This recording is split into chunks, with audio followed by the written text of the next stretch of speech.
नमस्कार, सलाम दोस्तों। मैं एस बी चावड़ा आज आपके सामने स्टैंडर्ड 11 गुजराती सेकंड लैंग्वेज उसका जो चैप्टर नंबर 8 है पुस्तक दिलो जान दोस्त, उसका वीडियो आपके सामने रखने का प्रयत्न कर रहा हूँ। दोस्तों, मेरी आपसे एक गुजारिश है, रिक्वेस्ट है कि अगर मेरी इस चैनल को आपने सब्सक्राइब नहीं किया है तो ज़रूर से कर देना। तो दोस्तों, इस लेसन को पढ़ने से पहले हम इसके जो लेखक हैं मोहम्मद मांकड़, उनका कुछ परिचय प्राप्त करने का प्रयत्न करेंगे। चैप्टर नंबर 8 दिलो जान दोस्त पुस्तक। लेखक છે મોહમ્મદ માંકડ। જન્મ 13/2/1928। લોકપ્રિય નવલકથાકાર, વાર્તાકાર, નિબંધકાર, બાળ સાહિત્યકાર મોહમ્મદ વલીભાઈ માંકડનો જન્મ બોટાદ જિલ્લાના પાળિયાદ ગામમાં થયો હતો। તેઓએ BA સુધીનું શિક્ષણ લીધેલું। 10 વર્ષ સુધી બોટાદ હાઈસ્કૂલમાં શિક્ષક રહેલા। લેખનનો વ્યવસાય હતો। કાયર, ધુમ્મસ, માટીની ચાદર, અજાણ્યા બે જણ, બંધનગર, ગ્રહણ રાત્રિ, મોરપીંછના રંગ, વંચિતા, રાતવાસો, ખેલ, અશ્વદોડ, દંતકથા, મંદાર વૃક્ષ નીચે વગેરે તેમની લોકપ્રિય નવલકથાઓ છે। ના ઝાકળના મોતી, મનના મરોડ, વાત વાતમાં વગેરે તેમના નવલિકા સંગ્રહો છે। આ બધી જ નવલિકાઓ મોહમ્મદ માંકડની વાર્તા ભાગ 2માં ગ્રંથસ્થ થઈ છે। કેલિડોસ્કોપ ભાગ 1-4, સુખ એટલે આપણે માણસો ભાગ 1-2, ચાલતા રહો અને ઉજાસ વગેરે તેમના નિબંધાત્મક લેખોનો સંગ્રહ છે। સરળ બાની, અનુભવની સચ્ચાઈ, લાઘવયુક્ત રસાળ ભાષા શૈલી વગેરે તેમની વિશેષતા છે। તેઓ ગુજરાત સાહિત્ય અકાદમીના પ્રથમ પ્રમુખ રહી ચૂક્યા છે। શ્રી કનૈયાલાલ મુનશી સુવર્ણચંદ્રક અને GM ત્રિપાઠી ફેલોશિપ દ્વારા તેમની સર્જક પ્રતિભાનું સન્માન થયું છે। માનવ જન્મના ઇતિહાસની જેમ પુસ્તક સર્જનના ઇતિહાસની રોમાંચક કથા અહીં નિરૂપિત થઈ છે। સિનેમા, રેડિયો, TV અને બહુવિધ સામાજિક માસ મીડિયાની વચ્ચે પણ પુસ્તક પોતાનું આગવું અદ્વિતીય સ્થાન આબાદ રીતે સાચવી રાખશે જ એવી અવિરત શ્રદ્ધા લેખકે અહીં પ્રગટ કરી છે। કેમ કે પુસ્તકો તો જ્ઞાનનો અદ્ભુત ખજાનો છે, જે નવા સંદર્ભો, નવું જ્ઞાન, સંતોષ, આનંદ અને નવી નરવી જીવન દ્રષ્ટિ અર્પે છે।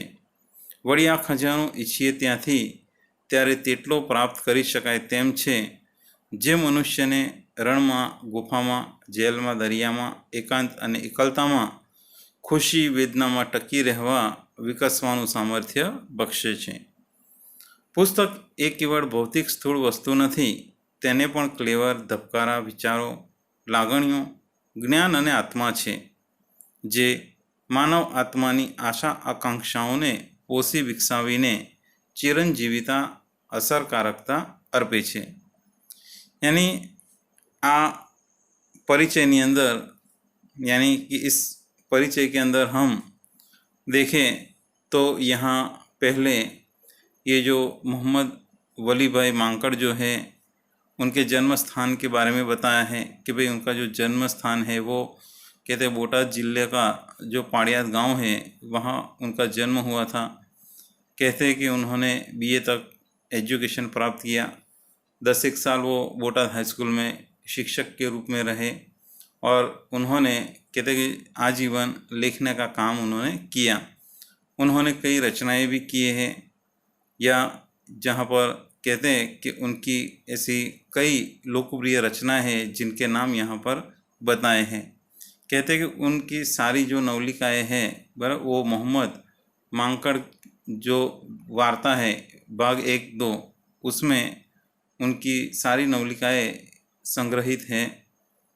कहते हैं कि उन्होंने जो भाषा शैली है, कहते हैं कि सरल अनुभव की सच्चाई, लाघव युक्त और रसाळ भाषा शैली वो उनकी विशेषता है। वो गुजरात साहित्य अकादमी के पहले प्रमुख रह चुके हैं। उन्हें कन्हैयालाल मुंशी सुवर्णचंद्रक और GM त्रिपाठी फेलोशिप भी उन्हें प्राप्त हुई है। कहते हैं कि इस लेसन के अंदर लेखक मोहम्मद मांकड़ ने पुस्तकों के बारे में यहाँ पर हमारे सामने बताने का प्रयत्न किया है। उसका जो इतिहास है, रोमांचक इतिहास के बारे में हमें बताया है। कहते हैं कि सिनेमा, रेडियो, टीवी और ऐसे इलेक्ट्रॉनिक माध्यम के बीच में भी किताबों ने यानी कि पुस्तकों ने अपना अद्वितीय स्थान अब भी बनाए रखा है और इसीलिए कहते हैं कि आगे भी वो अपना स्थान बनाए रखेगा, ऐसी श्रद्धा यहाँ पर व्यक्त हुई है। आगे उन्होंने ये बताया है कि भाई किताबें जो है वो कहते हैं ज्ञान का अद्भुत खजाना है। कहते हैं कि ये जो किताबें हैं नित नवीन नया नया ज्ञान हमें संतोष, आनंद और नई जीवन दृष्टि देने वाली है। कहते ये ज्ञान का खजाना है और हम जब चाहे उसे हम प्राप्त कर सकते हैं। इसे इंसान चाहे रेगिस्तान हो, कोई गुफा हो, जेल या समुंदर हो, एकांत में हो या अकेले हो, कहीं पे भी, खुशी में, वेदना में, हर समय हमें टिके रहने के लिए ये हमें सामर्थ्य देने वाली ये किताब है। कहते हैं किताब केवल भौतिक स्थूल चीज़ नहीं है, उसे क्लेवर भी है। कहते हैं कि उसके अंदर से हमें धड़कन, हमारी विचार, हमारी जो इच्छाएं हैं, हमारा जो ज्ञान है, उसके लिए कहते हैं कि वो हमारे शरीर की जैसे कि आत्मा है। और इसीलिए कहते हैं कि जिस प्रकार मानव आत्मा आशा और आकांक्षाओं को यानी पाल पोस कर उसे विकसित करता है, वैसे ही ये किताबें जो है वो हमारी जो ज्ञान है उसे विकसित करने का काम करती हैं। यानी मूल रूप से मोहम्मद मांकड़ ने यहाँ पर किताबों का जो महत्व है वो हमें बताने का प्रयत्न किया है।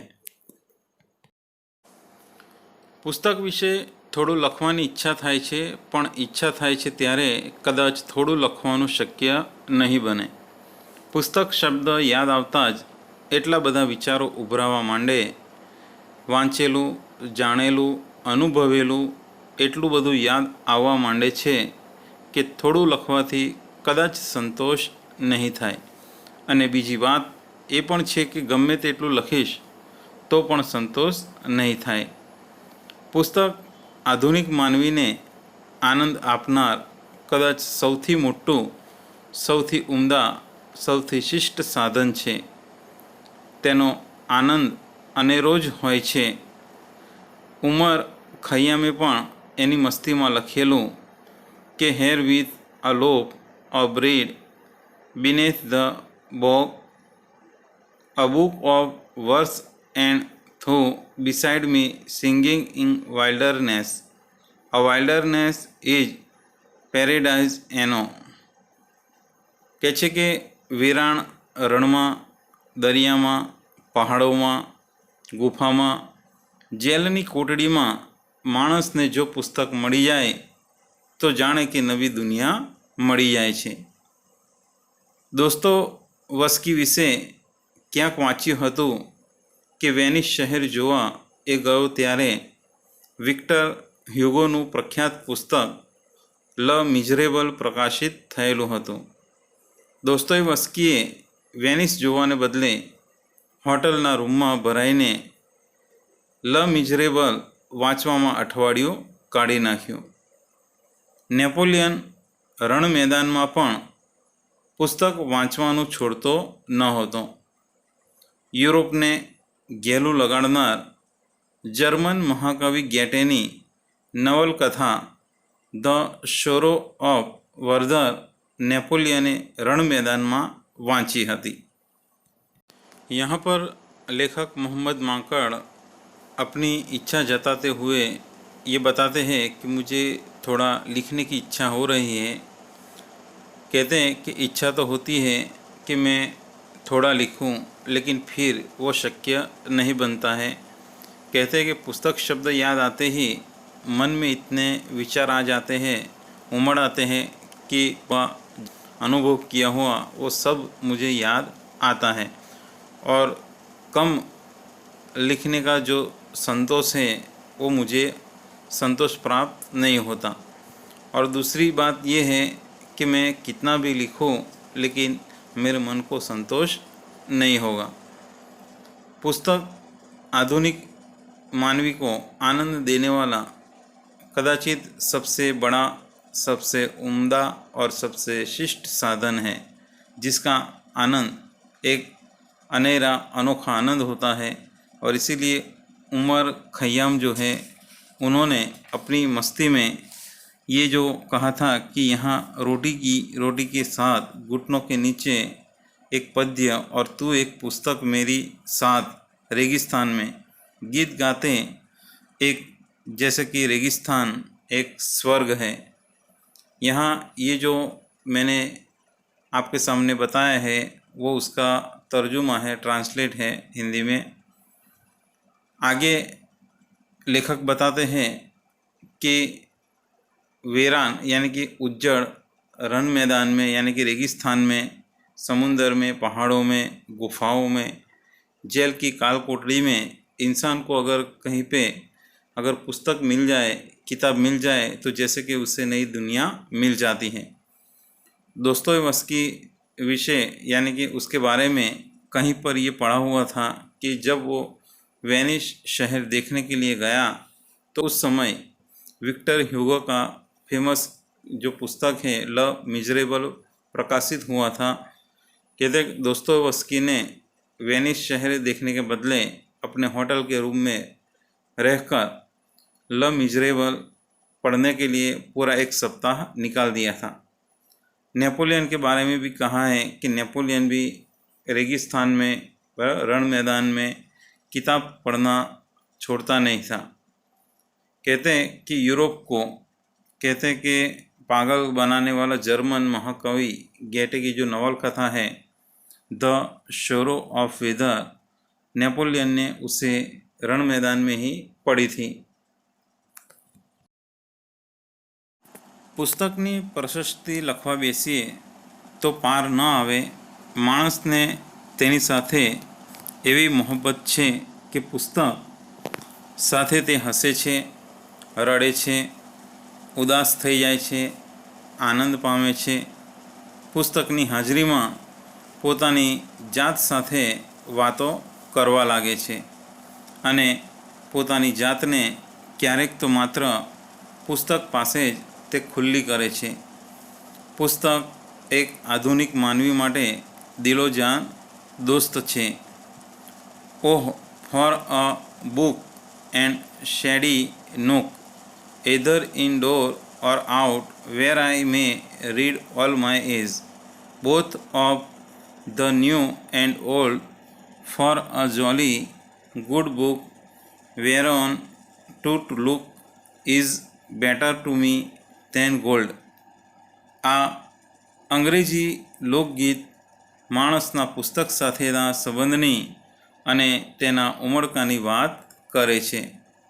એક પ્રજા તરીકે આપણે ગુજરાતીઓએ પુસ્તક સાથે પ્રેમ કરવાનું બહુ મોડું શરૂ કર્યું છે અને એટલે જ આપણી પાસે આપણા કહી શકાય એવા સારા પુસ્તકો ગણ્યા ગાંઠ્યા છે। ગુજરાતીઓને વેપારમાં, પૈસામાં, હિસાબમાં રસ વિશેષ રહ્યો છે। ગુજરાતીઓ ચોપડીઓ કરતાં ચોપડાને વિશેષ ચાહે છે। એટલું જ નહીં, તેનું પૂજન, ચોપડા પૂજન પણ બહુ અદબથી કરે છે। ચોપડી વસાવવામાં અને વાંચવામાં કશુંક દેવું પડે છે। ગુજરાતીઓને તો લેવામાં વિશેષ રસ પડે છે અને એટલે જ ચોપડો તેમને વધુ પ્રિય રહ્યો છે। છતાં ગુજરાતીઓમાં પુસ્તકના પ્રેમીઓ નથી એવું નથી, જે છે તે કદાચ બહુ ઉગ્ર અને उत्कट છે। यानी इन पैराग्राफ में लेखक मोहम्मद मांकड़ ये कहना चाहते हैं कि ये जो पुस्तक के बारे में अगर हम लिखने बैठे तो कहते हैं कि हम लिख नहीं पाएंगे, कहते हैं कि पुस्तक के बारे में बहुत सारा ऐसा है जो हम लिख नहीं पाएंगे। इंसान को उसके साथ इतनी मोहब्बत है कि पुस्तक यानी कि किताब के साथ वो हंसता है, रोता है, उदास होता है, आनंद प्राप्त करता है। पुस्तक की हाजिरी में ही वो अपनी जात के साथ बातें करने लगता है और अपनी जात को कभी कभी तो सिर्फ पुस्तक के पास ही कहते हैं अपने मन को खुला करता है। और पुस्तक आधुनिक इंसान के लिए, मानवी के लिए दिलो जान दोस्त है। इसीलिए लेखक यहाँ पर कहते हैं एक जो लोकगीत है, वो लोकगीत हमारे सामने उसके कुछ शब्द उन्होंने रखे हैं, जिसका जो तर्जुमा है, अनुवाद है, इस प्रकार है कि ओह एक किताब और छायादार नुक्कड़ के लिए, या तो दरवाजे में या बाहर, जहां मैं अपनी सारी यानी कि आसानी से उसे पढ़ सकता हूं। नए और पुराने दोनों एक अच्छी किताब के लिए, जहां देखो मेरे लिए कहते हैं कि सोने से बेहतर है वो।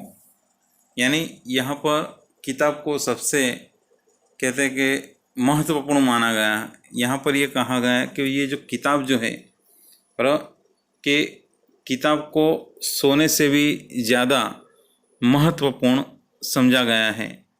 कहते हैं कि इस अंग्रेजी लोकगीत के अंदर इंसान का पुस्तक के साथ जो संबंध है, उसके खुशी की बात की है। कहते हैं कि एक प्रजा के रूप में हम गुजराती लोग जो हैं, उन्होंने किताबों के साथ प्रेम करना बहुत देर से शुरू किया, और इसीलिए कहते हैं कि हमारे पास कहते हैं बहुत कम ऐसी किताबें हैं जिन्हें हम पढ़ सकते हैं और गर्व ले सकते हैं। कहते हैं कि गुजरातियों को तो सिर्फ व्यापार में, पैसा कमाने में, हिसाब किताब में ही ज़्यादा रस होता था। कहते हैं कि गुजराती लोग चौपड़ी यानी किताब से ज़्यादा कहते हैं कि जो चौपड़ा पूजन है उसे ही ज़्यादा चाहते थे, और कहते हैं कि चौपड़ा पूजन में कहते हैं कि बहुत विश्वास रखते थे। वो पढ़ने में नहीं बल्कि लेने में विश्वास रखते थे, और इसीलिए गुजरातियों को सबसे ज़्यादा उनको ये जो खाता वही जो होता है चौपड़ा, बराबर, जिसके अंदर उधार और हिसाब किताब लिखा जाता है, वही उन्हें सबसे प्रिय था। लेकिन फिर भी मैं ये कह सकता हूँ कि गुजरातियों को यानी गुजरात के अंदर कहते पुस्तक प्रेमी जो है वो नहीं है, ऐसा नहीं, लेकिन है, लेकिन बहुत कम है। तो दोस्तों, आपको मेरा ये वीडियो ज़रूर पसंद आया होगा। दोस्तों, मेरी आपसे एक रिक्वेस्ट है कि अगर मेरे इस चैनल को अभी भी सब्सक्राइब न किया हो तो ज़रूर से कर देना। तो दोस्तों, मैं अगला वीडियो ज़रूर आपके सामने लेकर उपस्थित होऊंगा। तब तक के लिए धन्यवाद, आभार, थैंक्स।